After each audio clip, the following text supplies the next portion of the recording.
Section 3.4, expected value and the law of large numbers. So the goals here, be able to compute the expected value of a random variable. So remember, a random variable is just something that can change and you don't know what it's going to be. That's basically at the heart of the random variable, meaning random, you don't know what it's going to be, variable, it varies. And that'll change depending on what we're looking at in the different problems that we'll see. And then know the law of large numbers. We don't see a lot of homework problems with this, if any. That's why I'm having you do something in the discussion to give you a sense of how the law of large numbers works. And even with what we're doing with the discussion, it's not really large. You might think the numbers are large, but we're talking law of large numbers. It's like thousands, if not millions, to really get things to happen in the way that you would expect. So moving into expected value, what does this mean? Well, expected value and the law of large numbers is what casinos use to guarantee the house wins in the long run. They'll look at a game, look at its expected value, and then know that over the long haul, the probabilities that they're going to see and use for their expected value are going to be realized because the law of large numbers kicks in. That's why casinos, they have big buildings, shiny things, especially in Vegas, lots of big and shiny, and that wasn't paid for by losing. The house wins. So another place where this comes into play is, insurance companies trying to make sure they're going to be solvent over the long run. They will look at the expected value and, the probabilities. And, sometimes maybe they get hit with a string of bad luck, a bunch of natural disasters in a row. Every once in a while you hear a story about some insurance company going under, but for the most part, they've done a good job with the math and, made sure with a certain certainty that over the long haul, they'll be able to ride out any, quote unquote storms, maybe real storms. But at any rate, we're going to look at the expected value first. And basically, expected value uses numerical values and their probabilities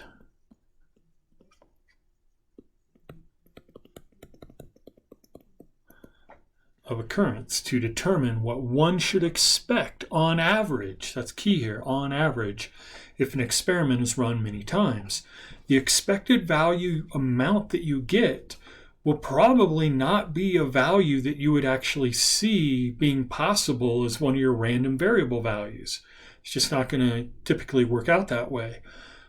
But if you were to take all of your outcomes and find the average of them over the number of trials that you ran in your experiment, you would get an average outcome. And that's kind of what you want to think of with this expected value. It's like, hey, over the long haul, what's the average? If we played this thing many times and averaged it out, what would we expect? So, for example, consider an experiment where a die is rolled one time, where an even number pays $1 and an odd number pays nothing. So for this, the expected value, capital E, they'll use for this notation, of the X random variable, is going to be the amount of money you can win here. The numerical value is the money you can win. So one random variable would be 3. Or I'm sorry, 1. I'm thinking ahead to the probability. So it'd be 1. You could win $1. And even numbers, there are 3 out of 6 of those. So your amount is 1, and the probability is 3/6. The next random variable that could happen, value that could happen, is 0. And you would get that 3 out of 6 as well, because there's 3 odd numbers out of the 6. And then you just multiply and add. So you multiply the two things and you get, for the first one, 3/6. Second one, you get 0. I'm not going to bother putting that in. And then you get 1/2 when you reduce. Or, more importantly, 0.5 or 50 cents. So what you expect here, and this is, expected value. It's like, hey, what do I expect to see? So you expect to win 50 cents on average for every time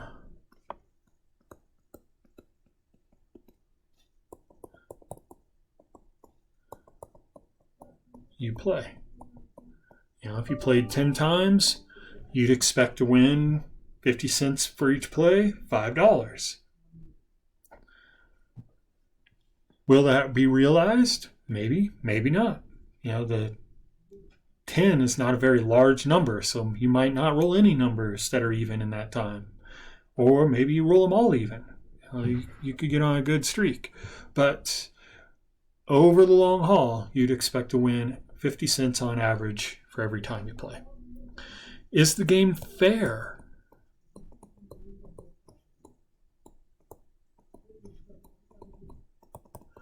You might be saying, well, I'm winning.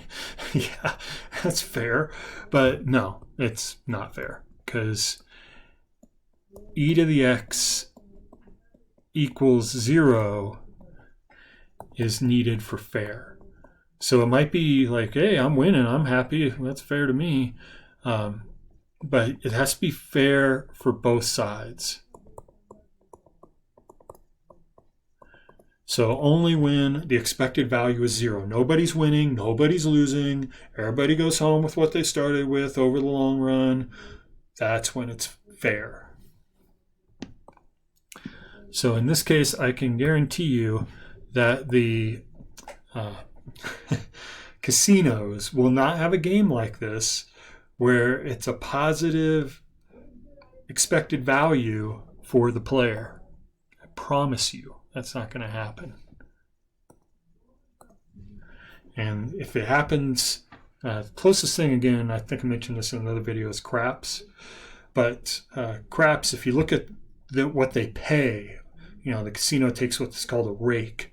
And when you look at the probabilities, or the payouts, I should say more importantly, you'll notice that they're actually shorting you based on the probabilities that would really be happening. So they're getting their cut on that because they're shorting you payouts. So I have had people argue with me about craps, but it's like, nope, the house is still getting money off of it. You just don't see it sometimes in the way they present it. So the formula for expected value is shown below here. Random variable x can take on the n values, x1, x2, x3, xn. So up top, the random variable was the dollar amounts. It could take on $1 or no dollars. And then the probability that each of these values occurs, P1, P2, all the way up to Pn. Then the expected value of that random variable, and the one above, the dollar amounts, was just multiplying the amount times its probability. The amount you might see times its probability. The amount you see times its probability, all the way across. And you add them all up. So it's kind of like you think about, I might see this, or this, or this, or this, etc. So let's take a look at another example here. A single card is drawn from a well-shuffled deck of 52 cards. If the card is an ace, you win $12. Otherwise, you lose $1.50. What is the expected value of this game? So let's go ahead and see. So expected value, e to the x, or e of x, sorry, is equal to 12 times, the amount is 12, and there are 4 aces out of the 52, so the probability of seeing that amount happen would be 4 out of 52. And then plus, and this is where when you lose $1.50, the win is a positive amount. It's like, woohoo. The lose, you attach a negative to that, so minus $1.50. And there are 48 cards out of the 52 that would end up giving you that result. There's 48 cards that are not an ace.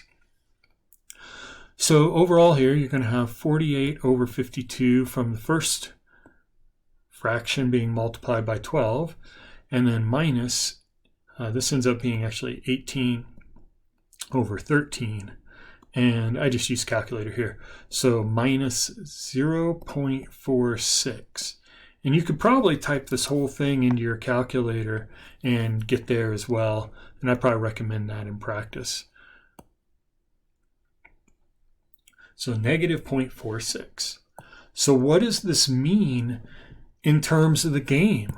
What's the meaning of this expected value in terms of the game from a player's side. And that's important because we're looking at it like I win $12 or I lose $1.50. That's the player side. From the casino side, they're looking at it like, ooh, we lose $12 if an ace shows up, or we win $1.50 when it doesn't. So it changes the sign actually depending on who you're considering. We're considering the players here, and the player expects to lose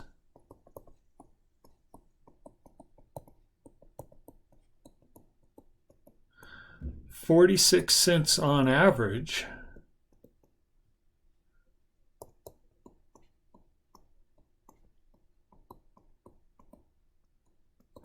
every time you play.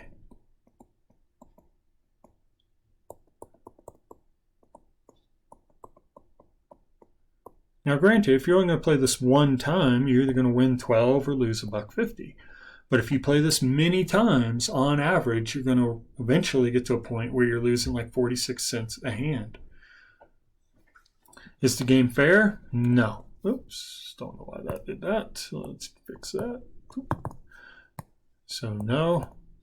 And why? Well, the expected value was not equal to 0. That's all you need to know.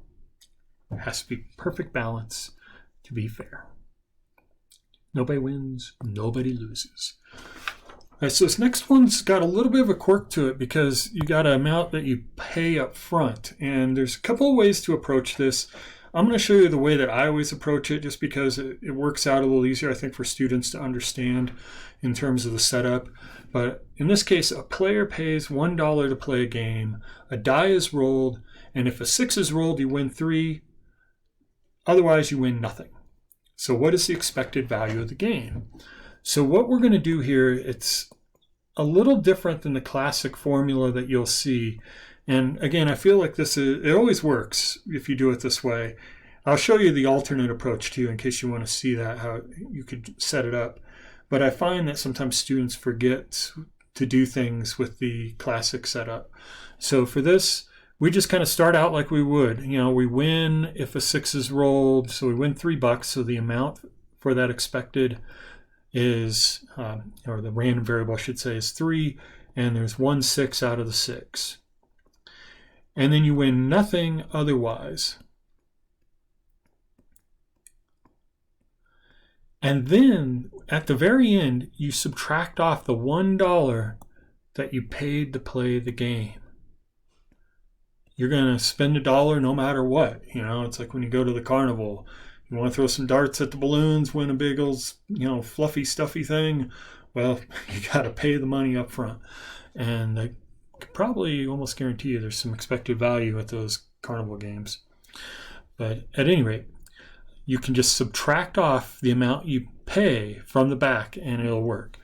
So another way to think of this, in multiplying through, we'd have 3 over 6 plus 0 and then minus 1, and that will equal negative 0.50. So again, not fair, and you're losing 50 cents on average every time you play. Now, $1 up front hurts. Or another way to do this, and I do, again, want you to see this, and I'm not going to really worry which one you take, is to think about that $1 coming off what you won. So, and this is where some students, they don't like this approach because you got to think a little bit more about, what's the net gain? So 3 minus 1 is 2. That's actually what you win, in your net when you walk away. And there's a 1/6 for that. And then otherwise, you're losing a full $1 that you paid for 5/6. And with this, you got 2/6 minus 5/6, which is negative 3/6.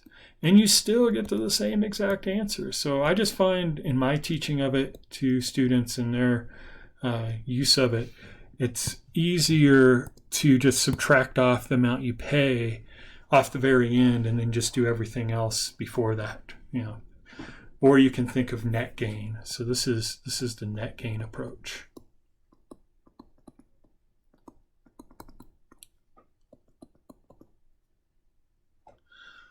All right, so let's go ahead and pause here, and I'll pick up with the rest in part 2.